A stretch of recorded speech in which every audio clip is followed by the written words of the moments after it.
Oh, hi. Good evening. Good evening. Welcome to Sistabiz. We are live. Today is Wednesday, 7 p.m. And our special guest tonight is China Terrell.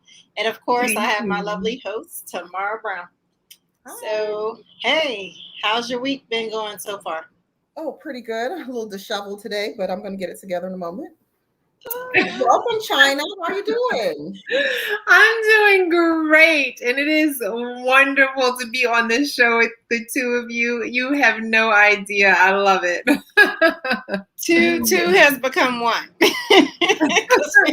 Coming back. I'm here. I was just trying to fix myself. I'm going to admit, I was trying to fix myself backstage because I saw some things I didn't see. But okay. So welcome to Sistabiz. We are very excited to interview China Terrell, who is a candidate for the 40th District House of Delegates in 2022. Correct? Woohoo! That's right. The primary is on June 28th, 2022. Right. So you're hitting out pretty early. I haven't heard from any other candidates that I know of.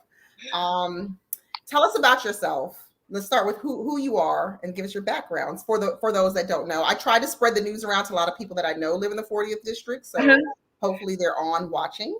And, hopefully, yes. And I sent out an email announcement too to remind folks to tune in right now. Okay, all right. So let's go. Let's start. Who's China Terrell?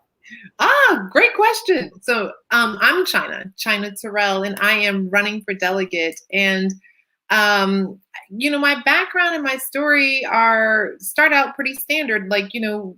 I don't think it's anything different than many people that I know. I'm actually from Prince George's County, and I grew up there, but I moved to Baltimore right before I turned 17, and I went to Johns Hopkins University. And from there, I went on to law school, became a lawyer, and was practicing law. But in 2005, I had a major life event where I realized I did not want corporate law to be on my epitaph. I had to have emergency open heart surgery. And at that moment, I just said I was going to take my volunteer work and make that my full-time career. And that's exactly what I did. Wow. So I know a lot of people have questions in regards to the difference between what a senator does, what a delegate does, and of course Congress. So can you explain? Because when I was telling people, I said she's running for delegate, people were like, what is that? So if you could just explain the positions, because some people absolutely. Yeah, delegate, it's like the state house. So just as in Congress, you have a House of Representatives led by Nancy Pelosi for the Democrats, and you have the Senate led by Chuck Schumer for the Democrats. At the state level, we have the same two houses, and on the House side, it's called the I'm running for the General Assembly, so it's called the General Assembly.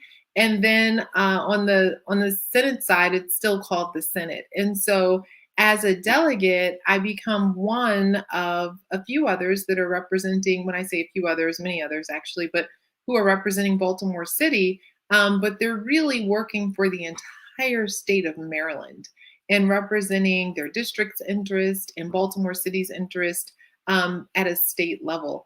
And I decided to run for the state position just because I know that the city has only the power that the state gives to it, right? And so that for me is a really important and fascinating kind of an interplay, if you will. And with the types of things that I am focused on, I believe that I could have the greatest opportunity to be most effective at the state level. One of the things that I really care about is getting out to the voters and spending a lot of time with the people in the district. And there's more of an opportunity to do that as a delegate. Interesting. So what we saw in the last mayoral candidate, the race, there was like 30 people, 30 candidates. So I'm not sure if you would actually have that many that you would be running against, but what would you say sets you aside from any of those potential people that may be entering into the race? Definitely. So in the past couple of elections that they've had for this particular seat, there have been about 10 to 13 people running, which is a lot. So our team expects it to be an extremely crowded field, very, very crowded. And part of that is because there's sort of a general unrest that maybe there can be some improvement in the seats for this particular district. And then in addition, Nick Mosby won his election for president of the city council and moved from being a state delegate to being president of the city council. Now, the Democratic Party appointed someone, but that creates an opportunity, a wider opportunity for the seat. So we expect it to be very crowded. And now the thing that sets me apart from everyone else are my results. A lot of times people will run for office and they will talk about their ideas and what they hope to do. And you have to just hope that when they get into office, they do that. But in our district, there are a lot of people who feel disappointed and who feel that their neighborhood isn't necessarily getting better. They feel that they're not as comfortable walking around at all hours of the day as they were before. They may feel that individually, economically, they're doing a little bit better because of the policies coming out of Washington. However, their community is not kind of showing the same sort of progress. And so they're looking for something. And for me, it's all about results. What I'm talking about is work that I'm already doing and that I'm already achieving. Within 4 years, which is the same as a term, one term for a delegate, I've been able to bring $13.5 million into Baltimore City for economic development. I've been able to raise $1.5 million in incentives for Black-owned businesses. And I've been able to put out over $100,000 in forgivable loans for entrepreneurs and low-cost loans for other nonprofit developers like myself doing really transformational work. So right now I lead a nonprofit in the city. I'm the CEO of that nonprofit. It's not one I started, but I was hired to run it. And then of course, I'm a corporate lawyer, and a big part of the work that I do is doing nonprofit development of commercial property and making sure that those businesses and those opportunities go into low-income neighborhoods. Wow, that's impressive. It's exciting work, but it's really, really hard. But I absolutely love it. I can tell you that I feel that I'm in my sweet spot, something that I want to just keep on doing. I really love the work, but to make it easier and to help it go faster, there are some things that need to change about the environment in which we work, and that's why I'm running for delegate. Okay, so currently the incumbents, like Nick Mosby, was replaced because he ran for city council president and the Democratic committee nominated someone. So currently in the 40th district, who are the delegates? There's 3 delegates in the 40th district, correct? There are, and now not to do their work for them, they're all going to need to do their own work. Absolutely. I don't know if they're all running. But of course, the person that I know of that's running. Yeah, but of course the Democratic Party appointed someone, and every voter, when they go to the polls, will have an opportunity to vote for 3 people, because the way that it works in our district is that when you're voting for delegate, you get to choose 3 people. And so they will have an opportunity to choose among 3 names. And there are a couple of people already out there that I'm aware of who, may be running and that's who are out there, stating that they're running and that kind of a thing. It doesn't quite feel like it's picked up quite yet. We've been out there for a long while, knocking doors. We started our campaign back in 2020, actually, in June of 2020, and we started knocking doors in August of 2020. So we've been out there some time, but a lot of that was, very slow work, just kind of building the campaign and understanding what it was that people wanted and really spending time with people at their door. Just a lot of really deep work that doesn't go fast, but that's meaningful later. So if you were sorry, go ahead. No, I was just wondering, what kind of concerns is she hearing? Oh, absolutely. And let me tell you, the concerns vary by neighborhood as well, depending on the income level of that neighborhood and like the predominant race in the neighborhood.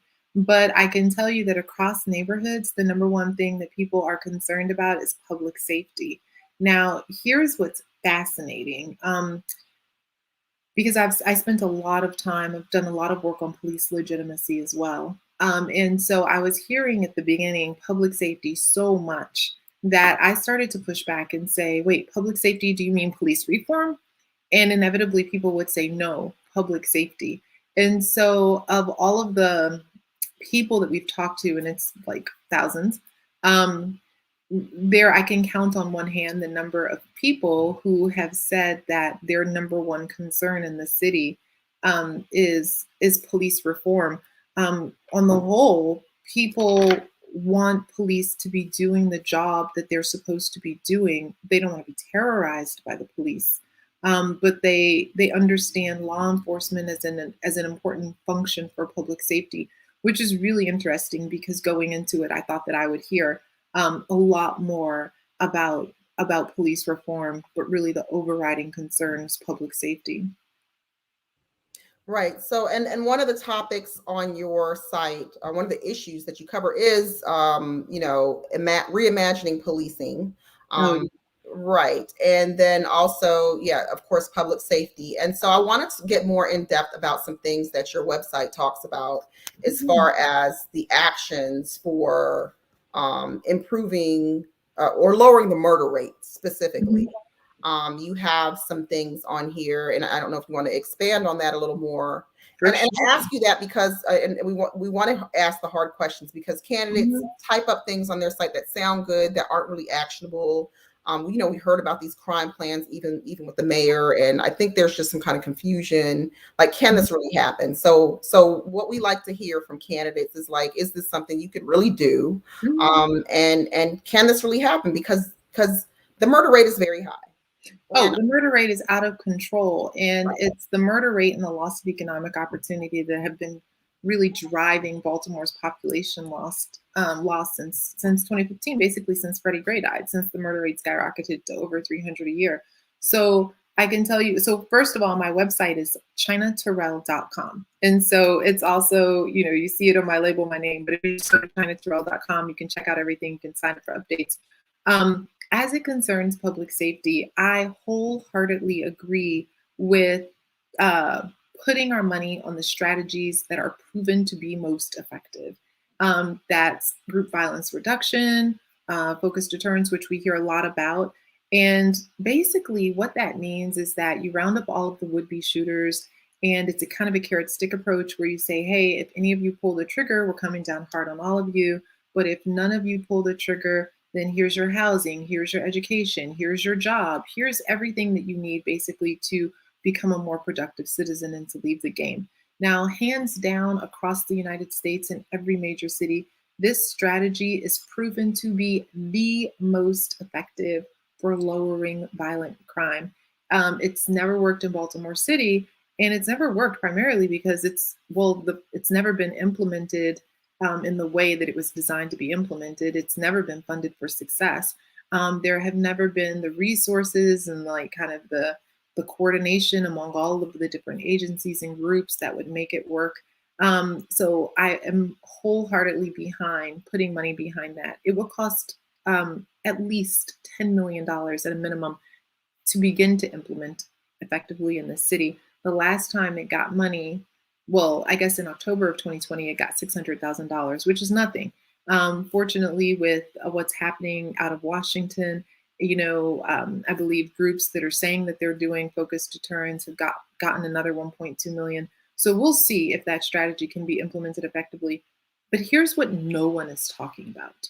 What no one is talking about when it comes to public safety is the need to take down the vacants.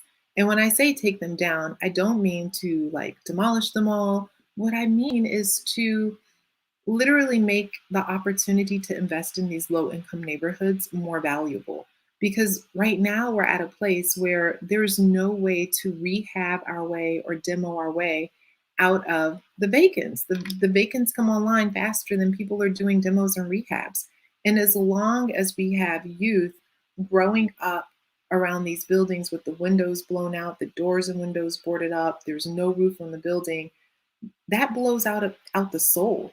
And we will not have an opportunity, the youth don't have an opportunity to have a vision of what their lives should really be like. So while we're using group violence reduction and these other strategies to try and get one generation of people who have gotten off track back on track, we're allowing the next generation, we're raising them to be off track because they're growing up and looking at their, streets that are filled with trash and vacants that are surrounding them on every side, and they don't have any hope or any way out.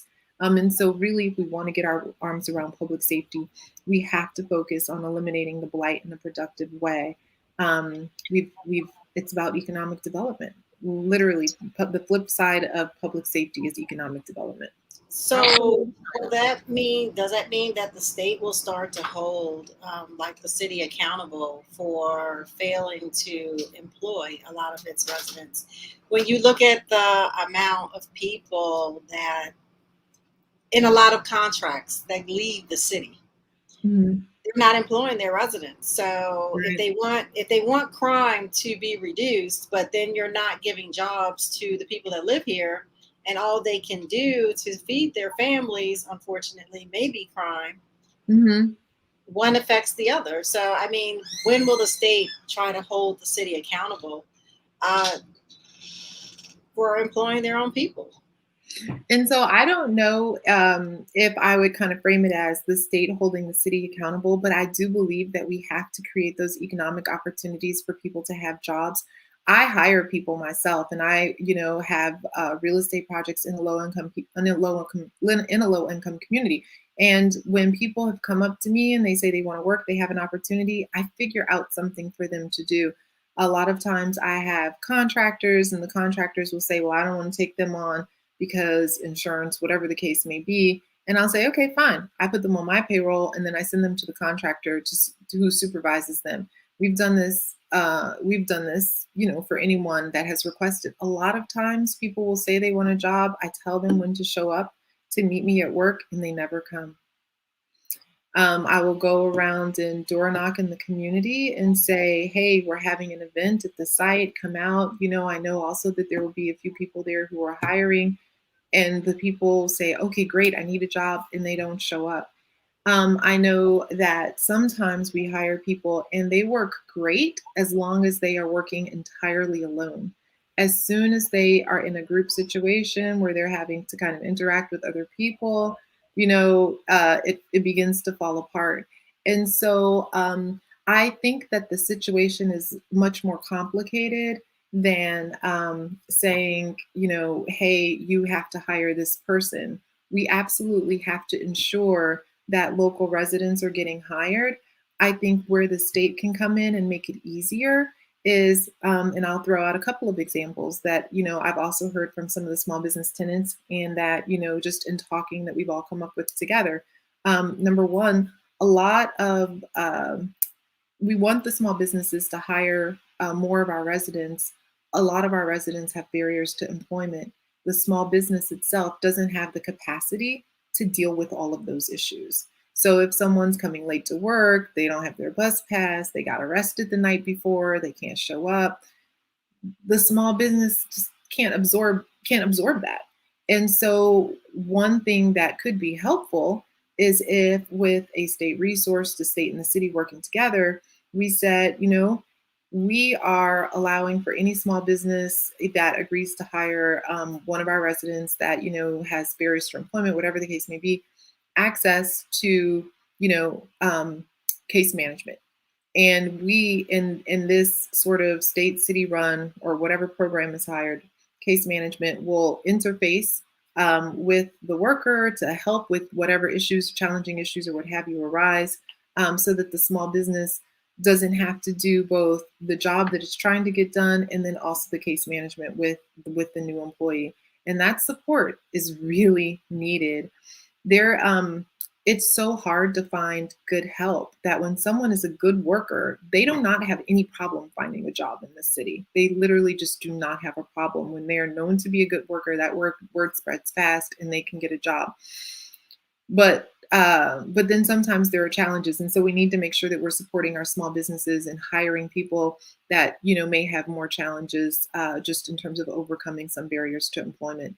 The second thing that I would do is make sure that even, before it gets to kind of the business, make sure that the people looking for a job have access to assistance. And it's not always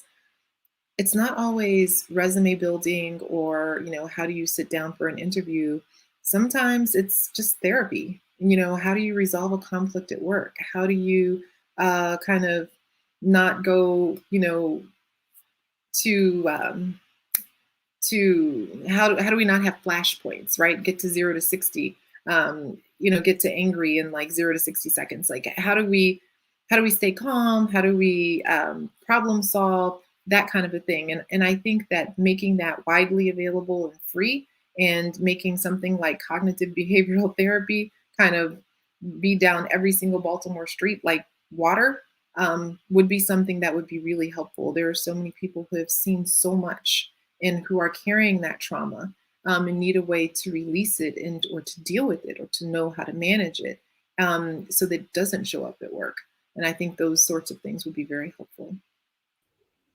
So China, again, with the crime reduction and the, the behavioral work that you're talking about and the economic development, again, every candidate is basically going to say this. These are the things that we know are the issues of Baltimore. These are the things that every candidate has come in and said they're actually going to fix. As a delegate, one of 3 in one district in the city, will you be able to truly effectuate that change? Because what we happen to see is a lot of campaign promises, and then you may even draft the legislation to make your constituents happy, and then it hits a stone wall, and we don't see any change. Because again, this isn't new, and maybe some of the implementation you have may be different than others because you've actually done it yourself. So do you think being in the House of Delegates is the best place? If you've been so successful raising money, providing jobs and doing so much good work, now you're going to get into the bureaucratic red tape of legislation and dealing with, the House, and dealing with the Senate members and dealing with the governor. Can you get more work done private versus going into politics? Yeah, yes is the answer. And let me explain. So that's such a good question. That's the other thing that people want to know when I knock on their door. They say, "Oh my God, we've heard this before already. What makes you different? How do we know that we can trust you? Like why you instead of anyone else?" Everyone says the same thing. And my answer to that is, this is work I'm already doing. My uncle told me once, like, God gives you a little bit to see if you can be faithful. And then if you can be faithful with that and produce with that, then he will give you more. And so this is just about having a larger platform. The work that I'm doing right now is not easy at all. It is so hard. And I can tell you that there are more days out of the year where I want to quit and where I want to look for another job, where I am 100% persuaded that what I'm doing is absolutely impossible. Then there are days that I feel hopeful about it. And that is just the truth. It's really, really hard. And it's very stressful. And right now, right now, just take one initiative, for example, one strategy that I'm working on is to put together a $27 million job center focused on commerce, culture, and craft in the city. So small businesses, jobs, low-income community. And that $27 million project is on a 10-year timeline for completion. One strategy. And here is the deal. If it takes a strategy that's only $27 million, 10 years to get completed, then it will literally be 100 years or more before we have the critical mass of strategies that we need in Baltimore City to actually change the narrative on the city. And I see from doing it, from being in the field and having to raise the capital, like put together the money for, to develop property, and the property value can't support the development costs. I see exactly what it is that needs to change in order to make it work. The challenge is that we don't have enough people who are in the political class who understand the economics of making it work.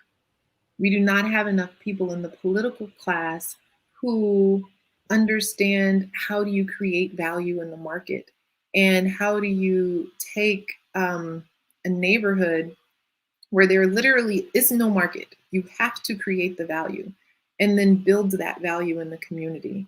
And so the focus tends to be on affordable housing and programs and services. And if you just do your affordable housing and your programs and services, then that is the key to revitalization of a neighborhood.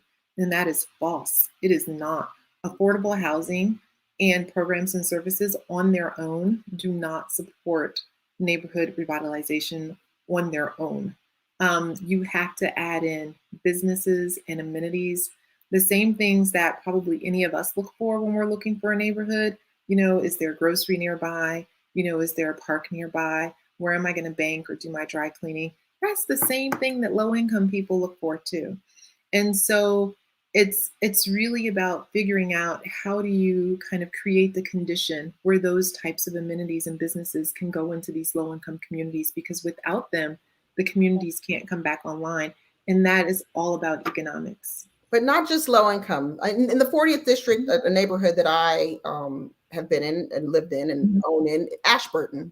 It's supposed to be this up and coming, and this is where this is where the Black folks live that have it together. And you can't go and eat or go to get coffee, or the crime is pretty tragic there, and that's part of the 40th district. So how do you address? I mean, you're talking about these are things that low income, but these are things that the middle class want and they can't get in a Black neighborhood in Baltimore City. And you're saying that there's no politicians that think this way, or they don't understand it. If you're that one, how can you get anything done?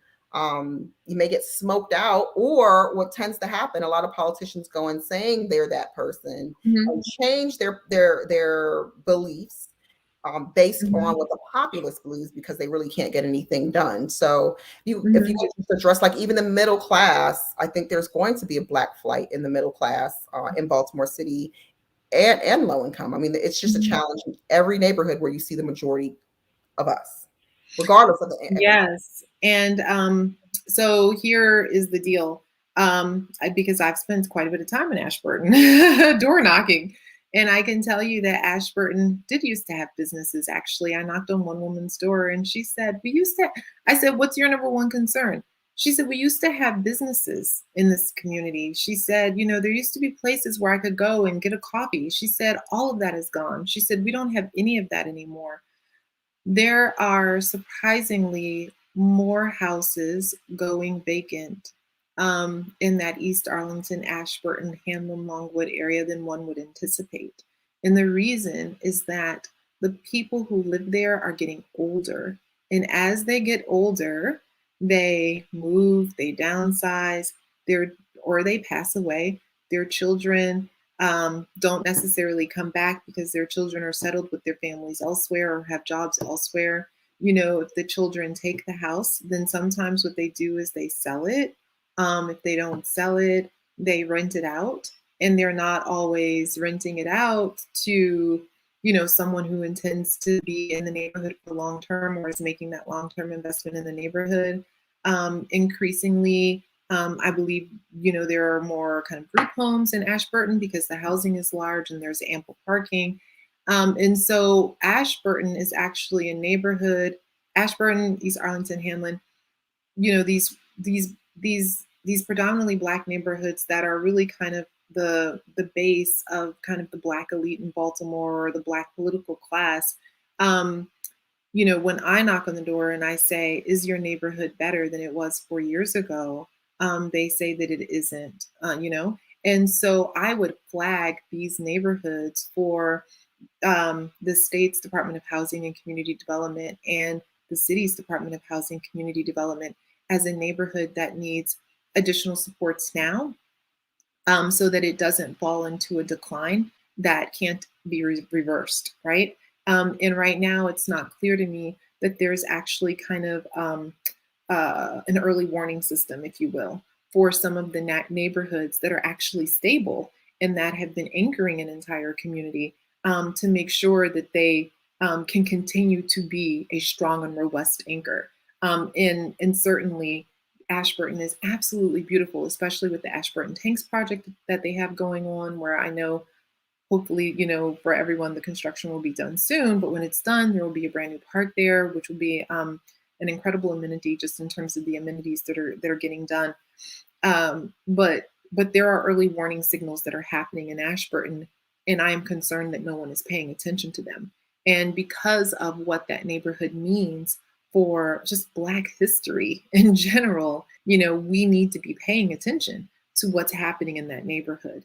And so I share the same concerns that you do, and I think that we need people who will be in office and who will say the truth and who will say it plainly. And I think sometimes it's hard to hear. No one wants, to hear something negative, potentially negative about their community. But this is not negative. We need an early warning system for many of these middle class communities, and certainly that's one of them. Right, because if the middle class neighborhood is dwindling, I just don't know how we can address anything else. The population loss actually that we've had, we've had such stunning population loss. It's crazy in the past 6 years, but it's actually been driven by the working class. It hasn't been driven by the middle class. And the middle class, the last kind of deep dive or I guess nosedive, if you will, in population happened in the 1990s and the early 2000s. And that's when a lot of middle class left. A lot of middle class people took advantage of kind of the boom before the Great Recession, and used the low, the easy mortgages as a way to leave the city. However, now, we had 622,000 people in Baltimore in 2014, and we dropped between 2014 and today to 583,000. That's a 1% population loss a year. And I know typically everyone says, oh, in 10 years. But no, this all happened since Freddie Gray. And it was the working class, the working poor, who said, the murder rate is too much for me. I'm actually more mobile than people think. I don't feel as though I can escape poverty in this city. And I believe that I would have greater opportunity elsewhere. The other thing is that many in the working class feel that they're getting squeezed out at work. So the gentrification that a lot of people fear would take place in their neighborhood is actually happening on their job. Since 2014, we've had 20,000 new residents come into the city, and they have college degrees. They all have college degrees. Where we had 20,000 people come in with college degrees. We've got more people than that come in, but 20,000 of them had college degrees. But we've only created 10,000 new jobs. So if someone doesn't have that college degree, or doesn't have the skills to hold on to their work, they're getting squeezed by people who are coming in that have a little bit more education, but probably younger, that are probably going to be cheaper. We have the biggest boom right now of 24 to 35-year-olds in the city than we've ever had. It's a huge population, and I think the stat is that like at least 47% of them have college degrees, which is incredible. And so there is a lot of pressure right now on the working class. And I know there are a lot of us, especially in the Black community, we own our home and we deem ourselves to be middle class, but income-wise, we're actually still working class. And that's, something that, I talk a lot about. But whether people consider themselves middle class or working class, the point is that in Baltimore, people are feeling as though it's harder to progress and it's harder to build wealth. And that's really what our campaign is about. My campaign is about, it's about ensuring that every resident is safer, healthier, and wealthier in the city. And that means pushing affordability to the next level and making sure that people have the opportunity to build wealth. And that's where the focus isn't right now, but that's where we need it to be. How is it that we can build wealth? Because just being affordable isn't good enough. Right. So if Baltimore City is not creating the jobs, we know that, like, for someone as myself, I moved to Baltimore and was commuting to DC. What are your thoughts on the maglev, a line that would get people to and from DC, where they have more opportunity for jobs, because there just doesn't seem to be any here, and we don't know how to create them here because our businesses are dwindling. They can't hire people here. City Hall likes to hire people from other states. The contracts they let the state and the city like to use out of state businesses. So it's just a trickle down effect. So you say, okay, I can go work in DC, but you can't really get there fast. Well, let's talk about transportation. It wasn't something that was listed. I don't. Transit is on there. Transit. Oh, for transit. Okay, what's your thought on a line that would get people from Baltimore to DC faster to improve jobs and to bring people back into the city where we have a dwindling population? So I believe that the maglev should come all the way into the heart of the city. Having it just come to Westport area, Cherry Hill area, it's not enough to actually create the economic impact that we need to for Baltimore. At that point, so I say that the maglev, I'm supportive of the idea conceptually. It needs to come all the way into the heart of the city. That's when it really works for everyone. It works for the people in DC, it works for the people in Baltimore, it works for the people in New York, and it works for the people in Philadelphia. And to me, that is a real conversation that has to be had. And so I don't think it's as binary right now as some people think. It's like, oh, okay, well, do you want the maglev or you don't want the maglev? Here's where the maglev is coming. No. We need the maglev to come all the way in. And once it comes all the way in, yes, of course, we need the maglev and we need it all the way here. But the one thing, though, that I wanted to mention is the other piece on transit. Well, anyway, so let me just stop there and let you ask the next question because I lost. Well, we can stay on transit. And you were talking about the Mondawmin, Ashburton area, some of the Black neighborhoods, and I understand that a lot of the residents are upset about Gwynns Falls with the bike lanes. What are your thoughts on, creating bike lanes? And that's part of the gentrification because they're saying we don't want bike lanes. And a lot of the issue is our politicians, community associations, they're not listening to the residents. And a lot of the politicians are putting people in places in community organizations so that things can get done the way they want them to get done. So what are your thoughts on bike lanes in the city in certain neighborhoods, Gwynns Falls specifically, which is in your district? Definitely. So, and I also remember the other thing that I wanted to mention, and so we'll go back to it. So there's a dividing line. Once you get out a little bit beyond, I guess I want to say, is it Reisterstown Road is kind of the cutoff, but there's a dividing line. And once you get beyond that dividing line away from Druid Lake, at that point, everyone wants Druid Lake Drive to be a freeway. But when you're on the other side of it and closer to Druid Lake, then then the focus is to have it be about pedestrians. And I completely understand and empathize with the need and the ability to get across the city fast. I'm wholly supportive of bike lanes, and I'm wholly supportive of creating greater pedestrian access. And that, to me, is crucial for creating a safer and more vibrant city. The more people that we have out walking all over the city, this is a city, so the more people that we have out walking all over the city at all times, the safer the city is. I don't believe it's binary, though. I think, what people are saying in the Gwynns Falls area is that, they still need to be able to get across the city fast, and they don't want to be in a hurry and get slowed down by people crossing the street. So is there another way that we can help the west area of the city, the far west area of the city, that Gwynns Falls area, cross west to east quickly? And I think that's the question that we're not spending enough time on, is how do we create that thoroughfare that's going across the city without cutting off the access to the park? But right now, this idea that, the Druid Lake Drive has to continue to be speedy, that is undermining the value of a lot of the homes that Black people own. And it's diminishing the value of the park. That park was designed by the same architect that designed Central Park in New York. It is one of Baltimore's greatest assets. And we have done so much to erode that park and to kind of eat away at the beautiful design that it once was. We already took a freeway through it once when we took 83 through it.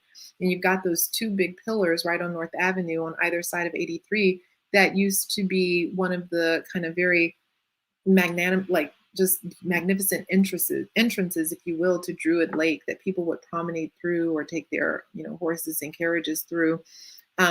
But slowly but surely, we've been taking away all of those entrances and making a park, kind of the park an island in the middle, and that freeway just acts like a moat around it, and there's just really no way to cross. And so we have to do two things at once, and it's entirely possible.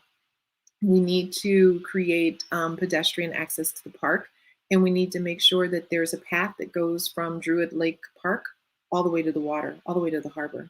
And that's the real vision, is connecting the harbor to Druid Lake Park. That's what the city should be focused on.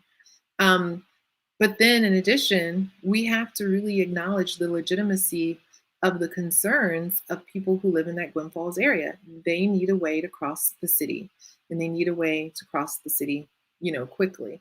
And there are a ton of ways that we can do that. It's been done in other cities. Sometimes what happens is you create the pedestrian access above ground, and there's an underground tunnel that takes people through where it is that they need to go.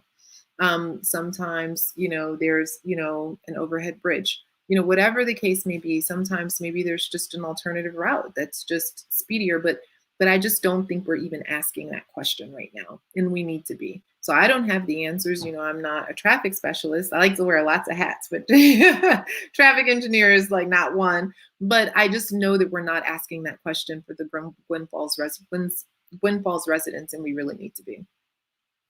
The one other thing that I wanted to mention is jobs leaving. We can absolutely bring jobs back into Baltimore, and we can bring back Fortune 500 companies. The reason that we don't have a lot of companies coming into the city is that our tax structure repels the very companies that we need to be here. Think about it. Baltimore has this beautiful architecture, historic. We used to do a lot of manufacturing, especially during the World Wars. And even before that, we were the city of industrialization. And so we have all of that architecture still here. That architecture is designed to welcome back companies that have lots of inventory, companies that are life sciences, companies that are high tech. But guess what? Those types of companies also have a lot of personal property on their books. But guess what? Baltimore has the highest personal property tax of anywhere within a minimum of a 250-mile radius. And so no one right now is talking about reducing the personal property tax. And when I say no one, of course, there are small people outside of city government who are talking about it, but not people within the city government. And that is a huge concern, because as long as our personal property tax rate is at $5.62 per $100 of value, we're not bringing Fortune 500 companies here. And the only way we are is if we give them a tax break that then the burden of which is going to fall on our Black communities and our residents. And they don't want to deal with that. So they're going to vote with their feet, as they have been since 2015, and leave the city, which is going to leave the city less safe and then therefore less attractive to those companies. So we have to have a competitive environment if we're going to bring back those jobs. We absolutely can do it. And that will be a huge, kind of soapbox of mine, once I'm elected, is to really harp on that, because there aren't enough people, in our political class who really understand it. And fortunately, the General Assembly shares authority with Baltimore City for setting the tax rate. So even though I'm sure it's something the General Assembly would not do, that is, trample on the rights of the mayor and the city council to set that rate, it's certainly something within our province to talk about.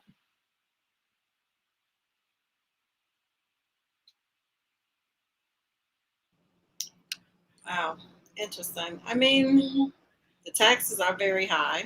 Very high. They are. It's because you own a business in the city, right? It's very high. I mean, the real estate taxes is high, and then God, yeah, and I mean, on top of it, it's very high, and it's like I get it. I get why businesses don't come.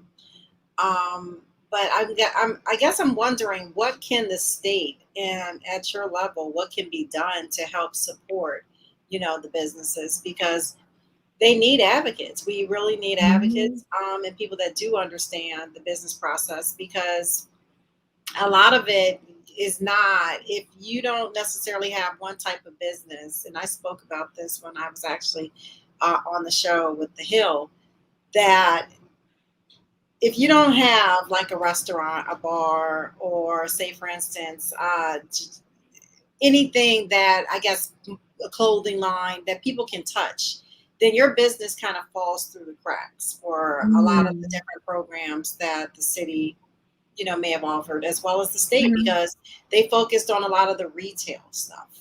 So what about the people that are in industrial areas, or may have businesses that are a little bit different? They also could have suffered loss. So I guess what can be done, I guess, from the state level that you may think Mhm. would be of interest to businesses? Got it. So, I, for a long time, have championed grants for businesses and uncollateralized small loans, period. And I talked about it till I was blue in the face, could never, because remember, one of my part of my job includes developing a job center, which is bringing small business tenants to my campus. And I have been pushing for grants for small business for a really long time. No one offered them. And there was an overriding belief and persuasion that if it was a small business, wasn't a nonprofit, it needed a loan. It could support a loan. But not in Baltimore City, and not in the neighborhoods where we need a lot of these businesses to locate, right? And all of that changed when COVID happened, because for the first time, every single business in America was able to get a grant. And that's through the Payroll Protection Program. That was literally an enormous grant program for small businesses. And guess what? It worked. And one of the things that I always say, it worked to keep businesses open. It worked to help them hire people. It worked to help them stay afloat. And small businesses, for the most part, I mean, there was some abuse, here or there, but for the most part, people did what they were supposed to do with the money, and livelihoods were saved, and people were able to continue to have income as a result. And now my concern is that gun violence is to many of our low income communities what COVID was for America, right? It kills business. People don't want to go out. They don't feel safe. It basically shuts down economic activity. And so in these communities that have that, we say, hey, we want to save this community, we want to bring it back online. We need something that is like a payroll protection program to help recruit and entice these businesses to come back into places that need them. There is no public safety without economic development and economic activity, period. It has to happen. And I think that that's just a principle that we have to wrap our minds around. And right now, the prevailing belief is that, oh, for public safety, we need to have more, drug addiction centers. We need to have more adult literacy, and all of those things are helpful and are certainly needed. But if that is all that there is, then we are literally freezing those people in poverty and trapping them in conditions that are less than ideal and don't really allow their lives progress. And so grants for small businesses and uncollateralized loans are just really, really important for ensuring that entrepreneurs can get off the ground and that people can expand and experiment with new ideas and ways to serve the public. Not everything will work out, but a lot of it will, and it's just going to create a more competitive and just flourishing environment. What about training? Because I know, like, a lot of the businesses, for the most part, even with the PPP, if they did not have payroll systems, Mm-hmm. in which we realized that COVID exposed a lot of businesses who was really unprepared, tax wise, payroll Mm-hmm. wise. People want to do business, but they don't necessarily know how to do business. Mm-hmm. And I'm not saying that someone has to hand walk you, because if you want to be an entrepreneur, of course, you're going to wear many hats and you should know how to do some things. But what, I guess, like programs do you think that the state and the city could together come up with to facilitate that? Because right now we are seeing an emergence with the downtown partnership where they are doing different things, but it's mostly focusing on businesses downtown.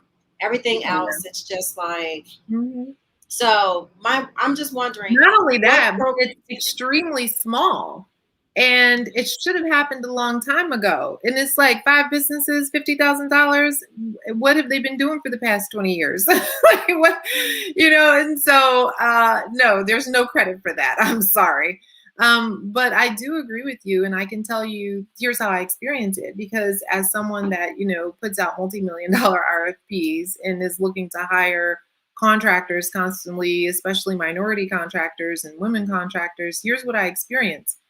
That a lot of the, contractors that I say, hey, you should really apply, like get your information in there, get your bid in there so, everybody can look at everything. The bids don't come in a competitive way. And a lot of the minority contractors struggle to offer a bid that actually like follows the directions of the RFP. Or they don't know how to price their work in a way that allows them to actually make the profit that they need off of the work to keep going.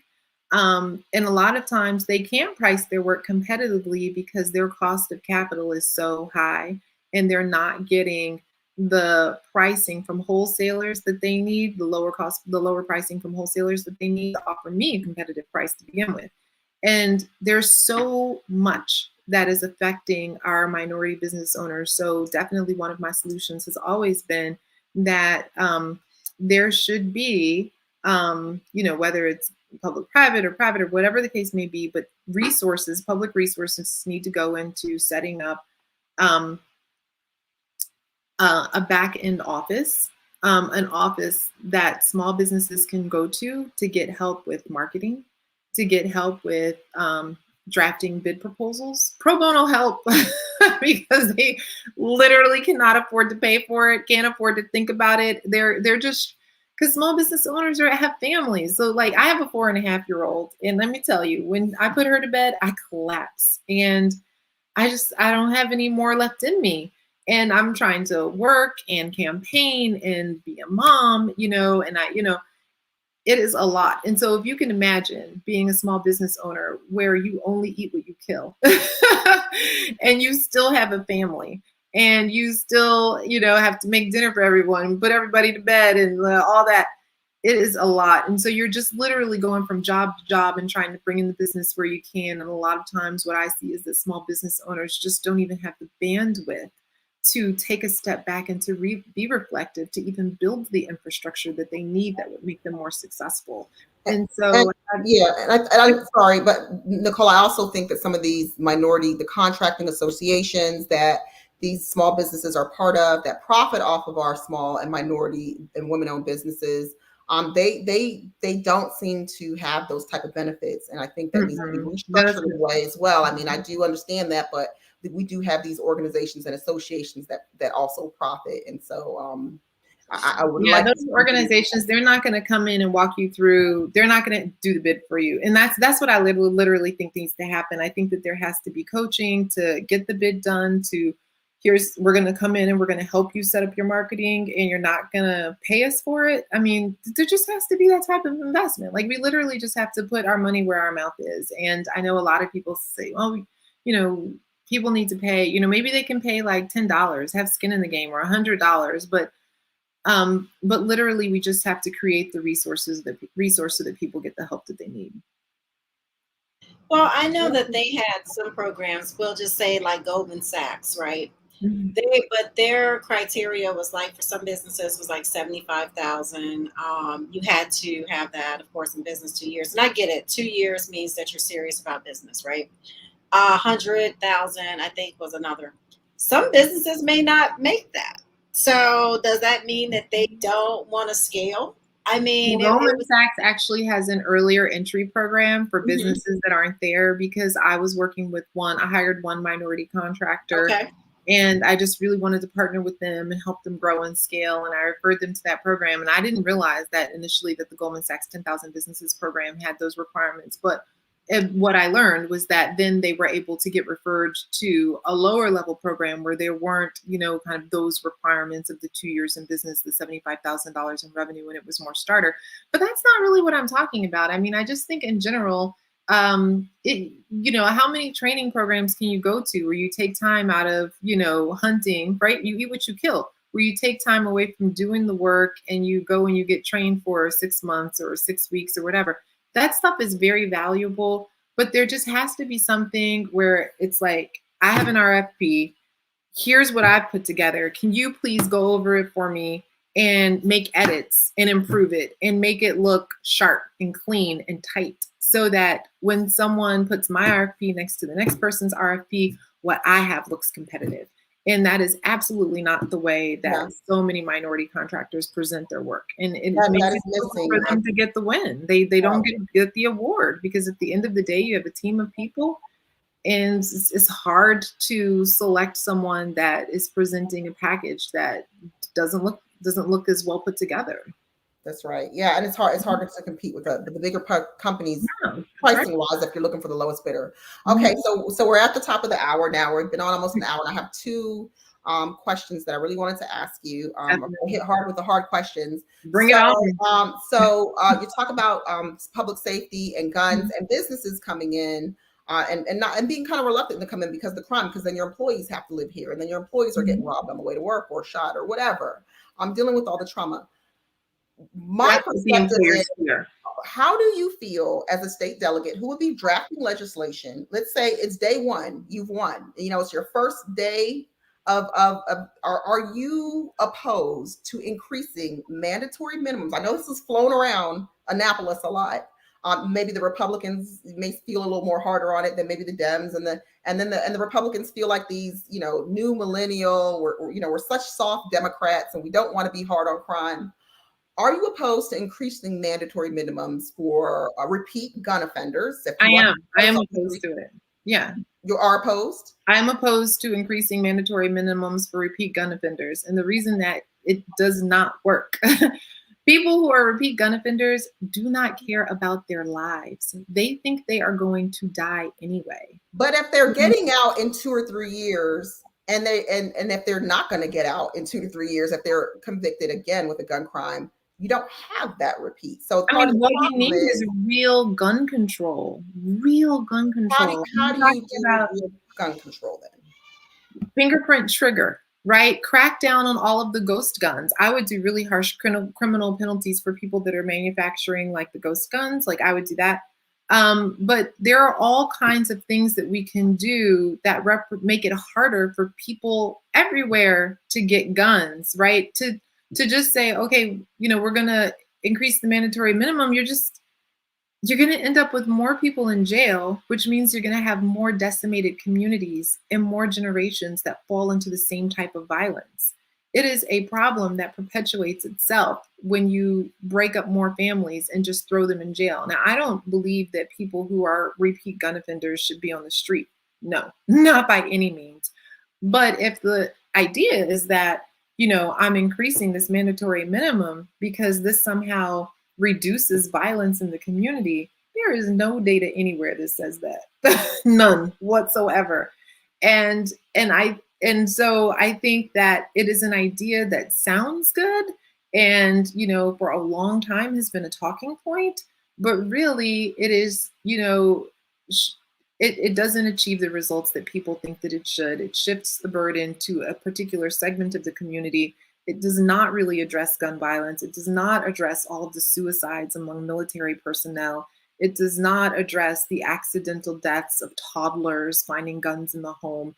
And it does not address the high rates of violent crime and gun violence in Black communities. It just literally does not. We've done the 3 strikes you're out. You can interview any judge that's been required to hand down, well, not any judge, because I'm sure some judges will say it's great, but you can interview judges and ask them who have had to hand down mandatory minimums from the bench, whether, in their view, this is something that's working and that's effective to keep communities safe. And there are so many problems with it from all sides.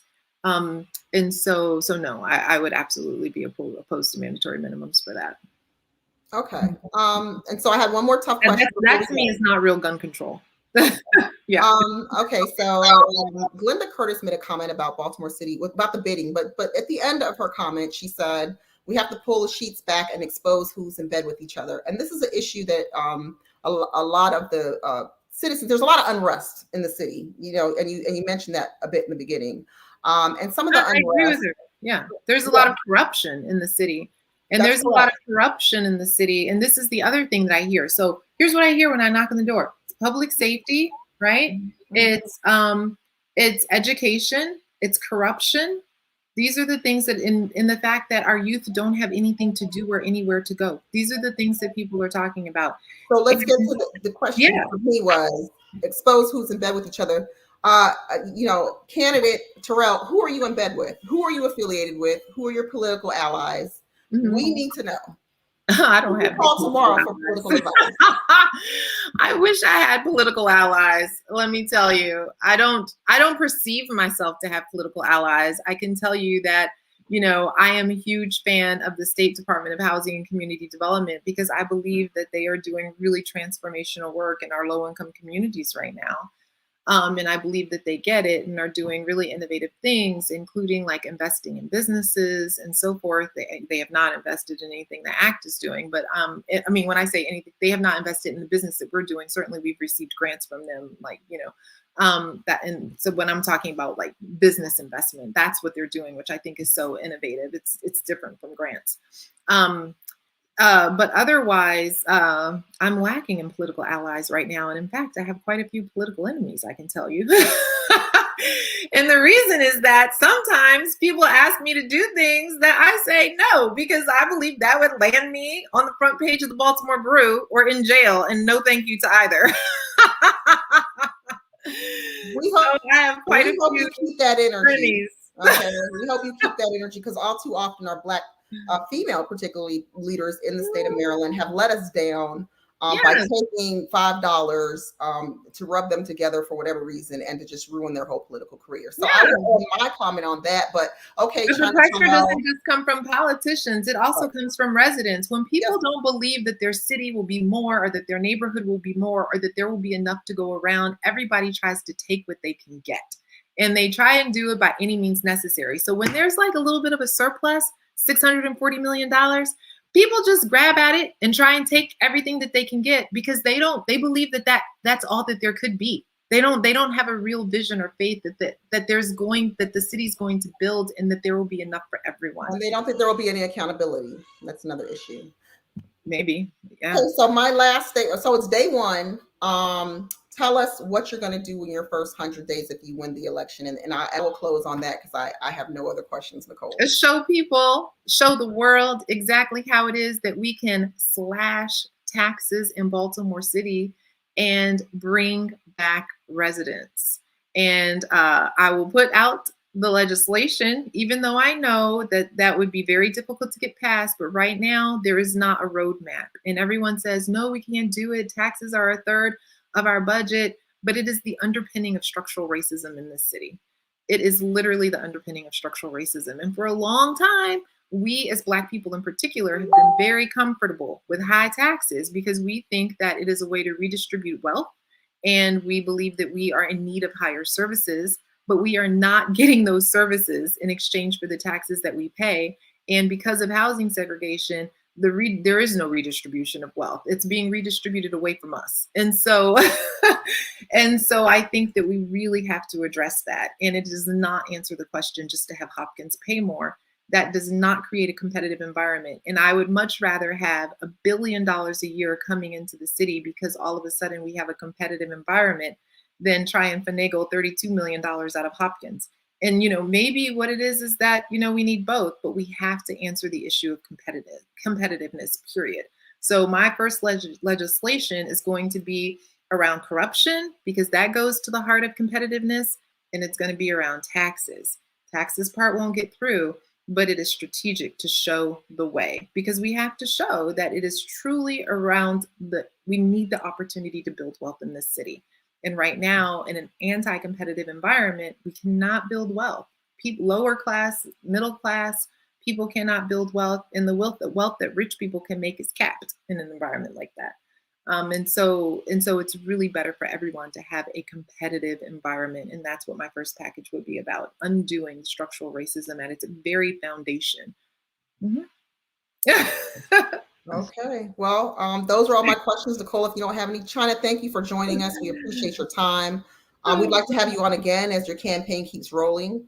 Yeah, no, thank you so much. Yeah, and I can talk about the economics of it all day. And I see Miss Glenda said residents are coming, but they don't look like us. And you know what, Miss Glenda, you know that we have the biggest swell of 25 to 34-year-olds. That may be true, but let me tell you, the city is 50% vacant.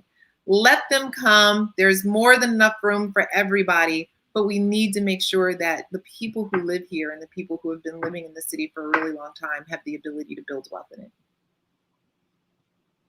Well, thank you so much. It's www.ChinaTerrell.com.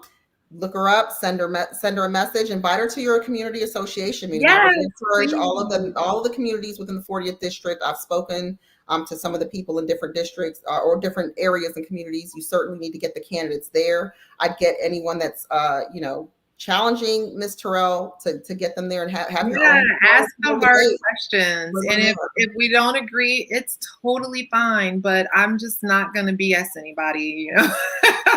It is what it is. I may not be for everyone, but I just will always be straightforward and honest and embracing. And I just really love being with the people and talking with the people and working my tail off for the people. All right. Well, thank you so much. Glenda's got the black butterfly. We know the white L. That is a huge problem, and it's taking the shape of the blue crab. Yeah, it is. It's spreading. It's spreading. Yes, it is. But we can fix it. It is absolutely something that can be turned around in a decade, and that's what this campaign is going to show. Oh, quite interesting. I'll just make this last comment. I actually read an article. I'm going to find it where it says that in order for economic development for Black people to get the same opportunities and for there to be actual diversity and inclusiveness, it would take about 300 years. I'm going to find the study that was. If we keep doing what we're doing, that's right. So I'm gonna find that. I saw it and I think I passed out and then I woke back up. I'm like, where did I see that at? So hopefully it was a nightmare, but I think I did see it. And that's the matter. So and at the hands of in this particular city where it's majority Black and Black political leaders in the state and local, it's just hard to swallow. So again, thank you for joining Sistabiz. We had candidate China Terrell. Thank you. I love being on Sistabiz. And I sent out that I was on the show to our email list of like 7,000 plus people. So hopefully you'll get some new listeners from it. That's my hope. And hopefully they learn something from you. And we're going to keep you to your word because I'm going to start playing back some of these our mayor and play it back. Promise. And I'm going to be like, So we're going to play it back. We're going to hold you accountable. Hey, accountability, transparency. Don't make me talk about you on the show, China. Don't make me on the spot. Hold my feet to the fire. Don't make me talk about you on the show, China, because I will say your first name, middle name, and last name. Okay. All right. Well, thank you for joining us. We'll see China again. Have a good evening, everyone. Thank you all. Good night, everyone. Bye.